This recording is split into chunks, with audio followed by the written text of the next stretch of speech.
With all the turnover going on in the NFL and Major College Football right now, certainly the implication is that there needs to be a change of philosophy or a change of culture in these buildings. And I, like many people, have friends that are moving this spring to positions at new NFL teams, at new Major College Football programs.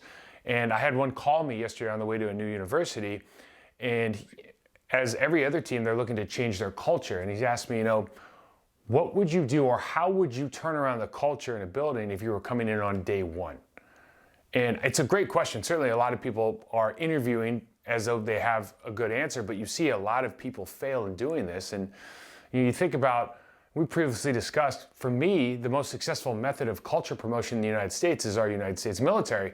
And their philosophy is to break down the individual to then rebuild them as a member of a community, a culture of team first, member first individuals that have the ability to think independently, that have the ability to think individually, but hold the best interests of others, best interests of the mission before themselves.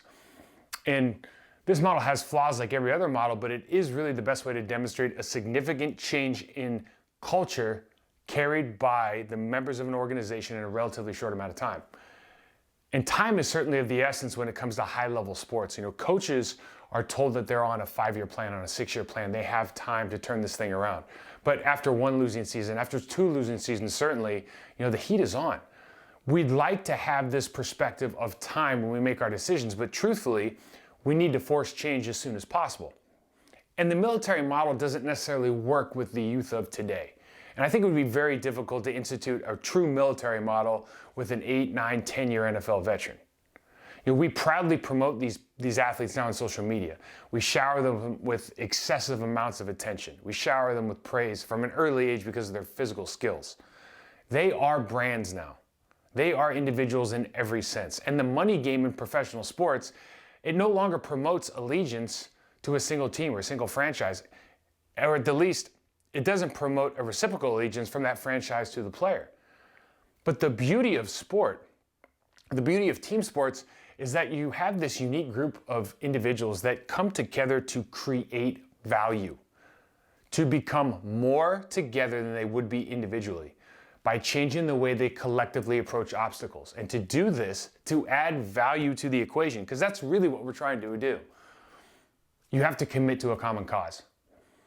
So the question posed was really, how do you get a group of individuals to follow new leadership in a direction that will be most beneficial for all involved without making it feel like we're being forced into an environment where they're going to lose their sense of self, their identity, their brand? And before I give you my answer to that question, imagine now for those of you who've been in a building or just love to follow your favorite team, imagine that you walk into the meeting room the day after a new hire. Okay, maybe you're a freshman and sophomore in college, maybe you're a 5 or 6 year NFL vet. And you sit down in your chair and there's this air of excitement, there's a little bit of anxiety, because there's a new staff now, and the staff is promising a change in culture. The staff is now promising a turnaround in the quality of play. And they're offering you, as an individual player, a second chance. But maybe you've been around too long to know that the culture of that room, the shared value system of that room that's been left in the wake of the last firing, maybe that value system was undisciplined, selfish individualism. So now imagine the head coach gets up in front of the players, sets his jaw and says, we are going to be the hardest working, smartest, toughest football team there is. We're going to give you a great plan for you to execute. We have the smartest coaching staff in the country. We have the best coaching staff in the country. And we're going to win games through our preparation, through our hard work. Sounds great. Sounds great to everybody, but I think honestly every single player that's ever been through a coaching change has heard that speech before, or at least heard a version of that exact speech. And for that reason, it really doesn't resonate. Actions certainly speak louder than words, but what are the words that will raise eyebrows and force bodies to sit up in their chairs? What's that answer? Offer to make them better. Not stronger, not faster, but better. Offer them the opportunity to become a player that can consistently and decidedly beat the player across for them. Offer them a process-driven approach to finding success. Offer to make them a master of their craft. Because for every single player out there, they've been living with a dream since they were a little kid. And that is become the best player they can, to be the best versions of themselves. And they might not even know what that looks like, but that's the goal. That's what they wrote about when they were in second grade. And so that is what you offer them. That is the commitment from you. Commit to your team, commit to your building, your university. Commit that your primary mission in life is now to help the members of your team reach their ceiling.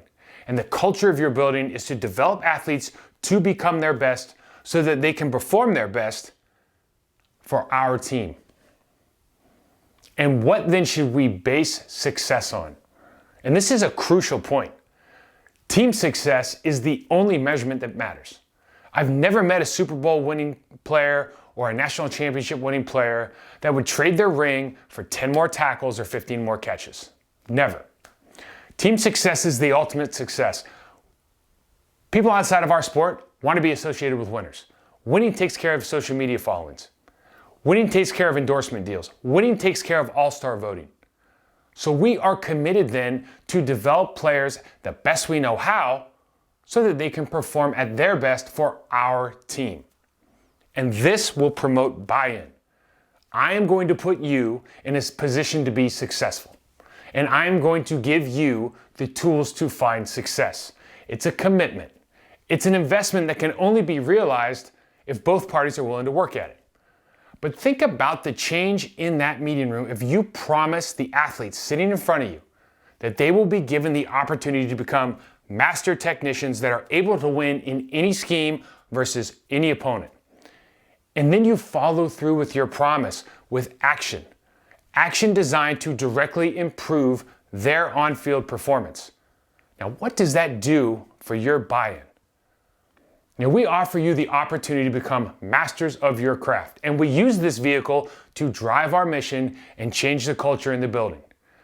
And this really is effective for two main reasons. One, as a player, technique is your calling card. People will know players by their technique regardless of where they play or who they play for. A player with a great skill set, they can play in any system versus any opponent. And you now are adding value to their lives. You are investing in them. And people that add value to the lives of others are likely to find committed tent poles in return. And the second reason, technique or the acquisition of skill, well, that will develop and reinforce the habits and the routines that will help you carry the culture of your building. Ownership. You can teach them to own their process. You can teach them to own their careers. And if you can do that, if you can make that investment, you will have your own army of individuals that are committed to your cause, to our cause. And they will buy into your process. They will give you more than they thought they were willing to because you have given them a clear path to personal development within the confines of team success. Now, how do you turn your words into culture? Through transparency, through communication, consistent messaging, and through your actions. You know, how many times have you gone to practice and you've watched a coach speed through the individual period using ineffective drills that they spent zero time putting together just so they can get into scheme install? And that same coach, we've all seen him. They will yell at their players after losing a game because they were missing tackles, they were dropping passes, they were missing blocks. And that is the definition of insanity. If it matters on game day, it matters on Wednesday. Use that as a guiding light. Invest in the development of your athletes, every aspect of development. And this is a culture of allegiance, of commitment, of expectations, and one that fosters the pursuit of excellence. And this is the challenge. Can we walk the walk from day one? That's the challenge, and that's the goal. I wish you the best. Good luck this year.